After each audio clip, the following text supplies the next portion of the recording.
Hello everyone, in this video I'm going to walk you through on how to add transition in Davinci Resolve. So adding a professional transition in Davinci Resolve can make your video look seamless and polished, and in this video I'm going to walk you through a quick guide to help you achieve that. So the first thing you have to do is open the effect library.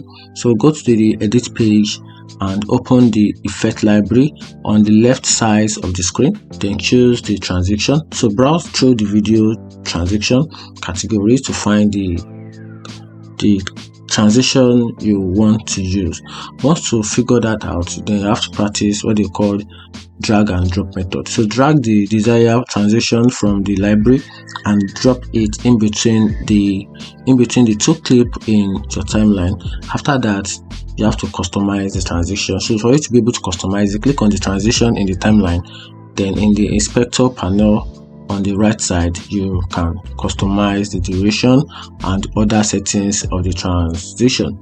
And after that, the next thing you have to do is a preview and adjustment method. So play back your video to see how this transition looks, and maybe you might adjust any other necessary things in the inspector panel, and that's it. In inspector panel, and that's it. If you find this video helpful, turn on the notification button and follow for more.